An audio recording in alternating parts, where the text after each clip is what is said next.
ये देखा अच्छा देखा तो कॉल का हमरा लिखेला अरे कुछ नहीं सुना हमारा हमरा कालिया लिखेला तेरा भाला तेरा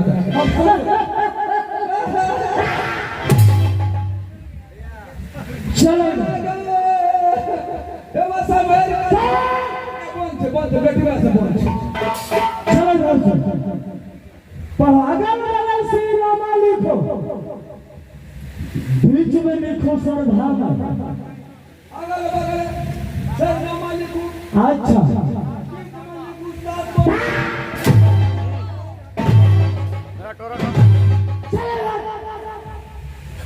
ये बहुत सही से नरेश के कर नाम जोड़ा एगो दिया बोलो नरेश के कर नाम जोड़ा दिया अगल बगल सरनामा लिखो सात सलामी दोस्त जोड़िया सुनो पियर गड़गा चिट्ठियां पहुंचत मेरे भैया जल्दी चले चलो गड़बड़ आ ठीक है जितने राज मोहब्बत का राजपाट है कारोबार है तुम संभारो मैं यहाँ से सिंहासन बैठने के लिए जाइए जाइए हम जाते हैं महाराज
जय मां जगदम्बे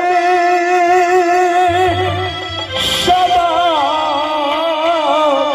कर कल जोड़े हे मां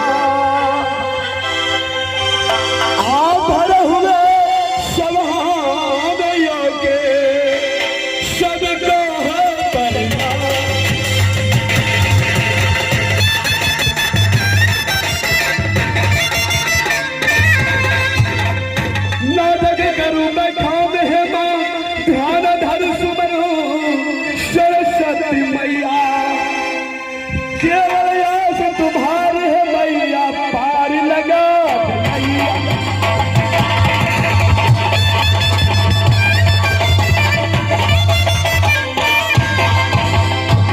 यद सुमरन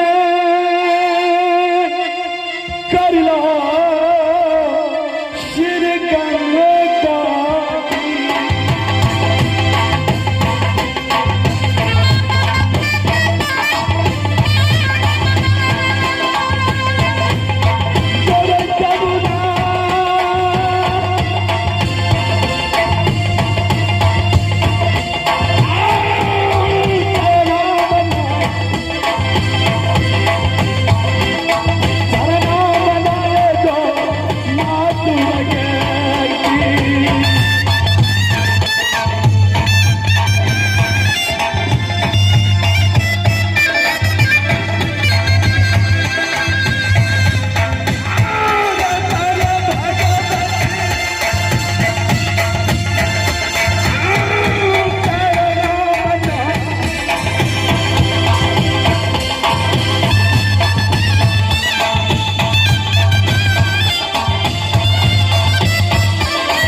ऐसा हम खुद दे घर आ गई तेरी गाह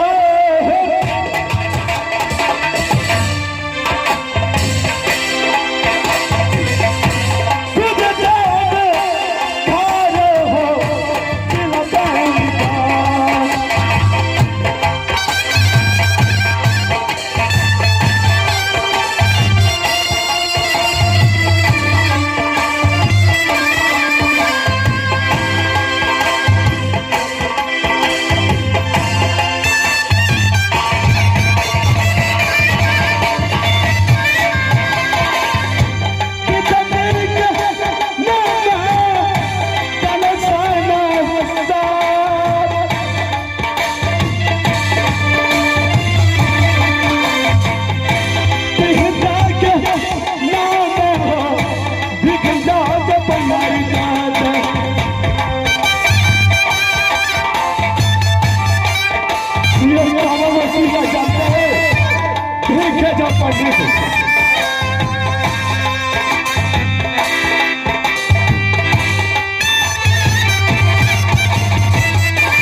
मेरा ही घर पड़ता है राज पीढ़ी घर अरे पिताजी के नाम भीखे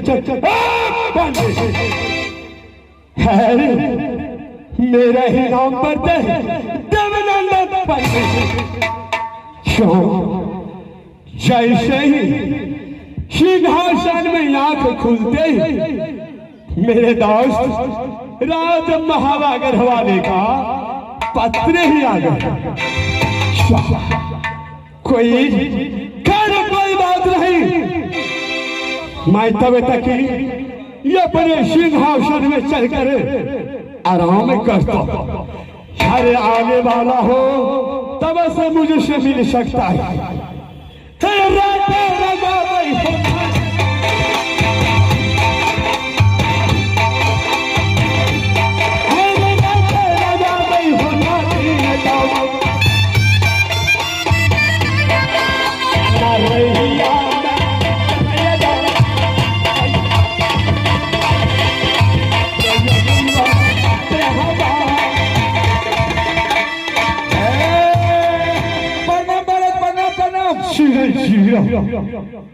महाराज क्या बात है द्वारपाल अभी अभी राज मोहब्बत से अच्छा चिट्ठी हमको आपका दोस्त जो है क्या राज मोहब्बत से चिट्ठी आया है महाराज हमरे पास। राज महाराज से? जी हाँ होना चाहिए जी। आज द्वारपाल सबसे पहले राज मोहब्बत के क्वेश्चन क्या है? महाराज राज मोहब्बत का समाचार बहुत बढ़िया बहुत अच्छा है महाराज। होना चाहिए महाराज। अरे मेरे भाई धर्मराज का क्या कुशल है? महाराज और उसका समाचार बहुत बढ़िया है। अरे बड़े भाभी सोना का क्या कुशल है? महाराज पूरे परिवार का समाचार ठीक है महाराज। होना चाहिए। आज जो राज मोहब्बत से पत्र लेकर आए हो जी, क्या कोई छतरी तो चाहेगी क्या है? महाराज एकटा की का चक्रा हो लेटर हर जाता गौरव से पहचानो रे खूनी सिंह का दो से खूनी सिंह होता है। जी हाँ जी हाँ जी। अरे हमेशा मुझे से बरना खाली हाथ में भी मार सकता। जी जी हाँ। तो ठीक है मुझे पढ़कर सुना। महाराज हम पढ़ा लिखल तो नहीं चे तो कतो कतो चे स्कूल के पास स्कूल के पाछू में पढ़ लिए अरे शैतान ना महाराज पढ़ लिए कनिया। तो समझा मुझे पढ़कर क्या सब लिखा है? सुनिए महाराज सुन लीजिए ध्यान से। अगल बगल से नामा लिखू बीच में लिखू सरदा में मेरे दोस्त को दोस्त सुनो बात हमार चिट्ठिया देखो देर करियो जल्दी जा मोहब्बत शाहू नहीं। जी हाँ चलो बहादुर मैं पीछे आ रहा हूँ। ठीक है महाराज हम चलेंगे। हाँ अब भैया से मोहब्बत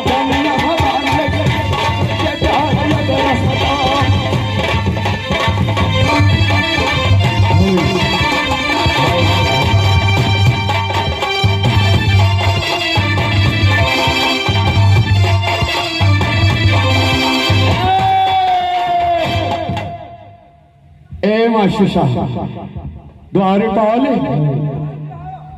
हेलो कितना दूर रह गए? चलो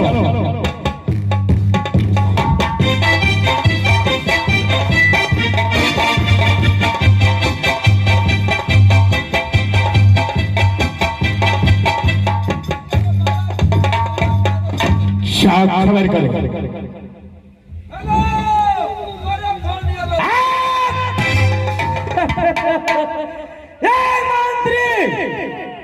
बोलो।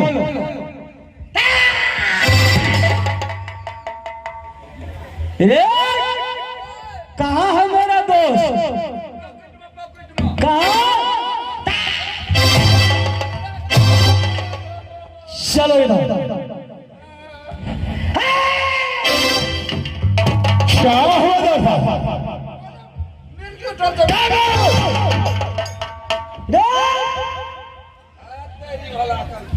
कहाँ है?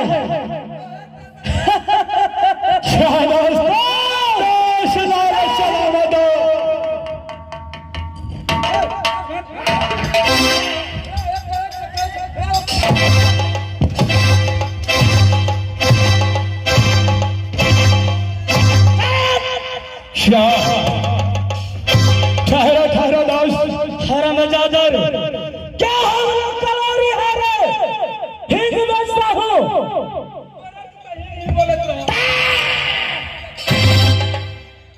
चलो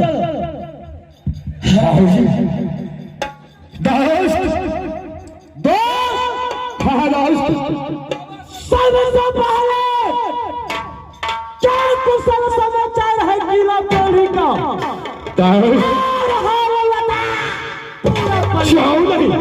होना चाहिए राजा पेड़ी का बिल्कुल आनंद है। अरे मेरे पिता भिखेशम पंडित का उनका भी बहुत अच्छा वाली अच्छा अब दोस्त अपने राज महवा का क्या कुशल है? दोस्त हाँ दोस्त मेरे मोहब्बत का कुशल क्या अच्छा है। अच्छा लेकिन दोस्त सबसे पहले पत्रा देखो, आज कहाँ का यात्रा है दोस्त?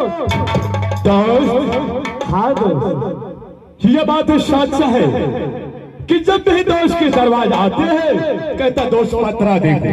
दोस्त कहाँ जाना है? क्या किला का लोहा उजाड़, ना किला का उठो शिकार, ना किला में लड़की उजो हम पर। तो दोस्त देखो पत्रा दोस्त, पत्रा, हाँ दोस्त, दोस्ती है एक देवनानी की साथी और हमारे घरों में, लेकिन हमारे पत्रों से नहीं और धंधा से नहीं।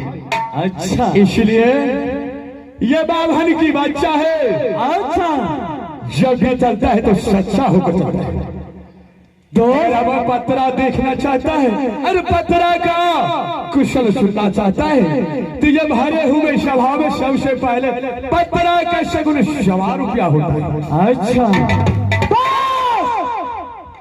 हाँ दोस्त, शगुन बनाऊंगा पत्रा को। हाँ, ये भी बात जायज है।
सबसे पहले नहीं,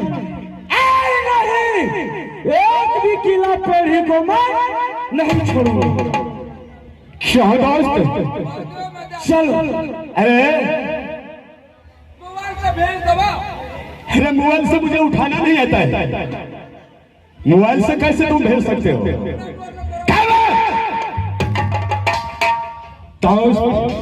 खैर कोई बात नहीं।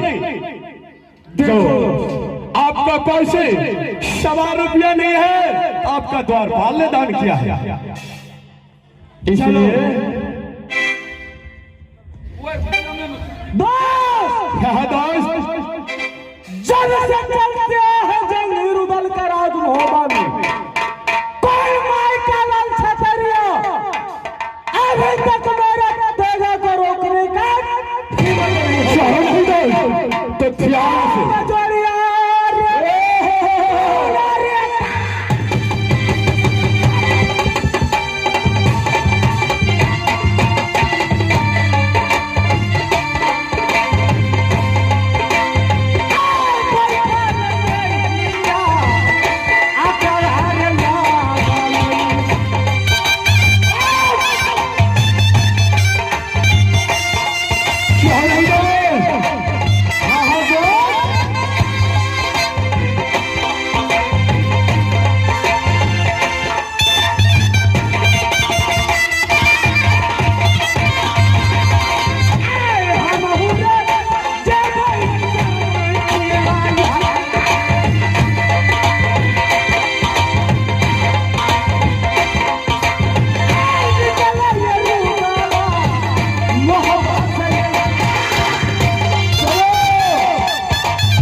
बिल्कुल, ये अच्छा वाली बात है। ठीक है। अब जोड़िया न सुनो, पिया राजा है बाल लेके निकले ये जोड़िया रे पीरा को।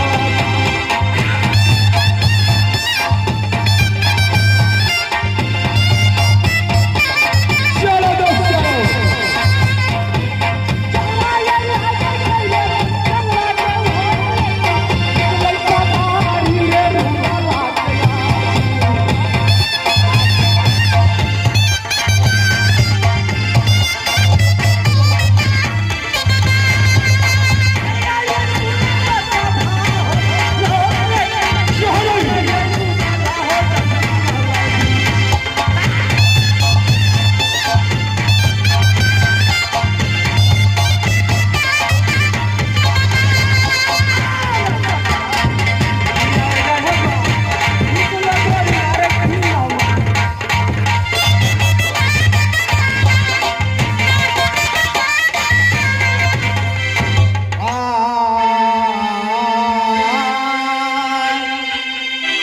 अरे सिमरन करके शिव शंकर का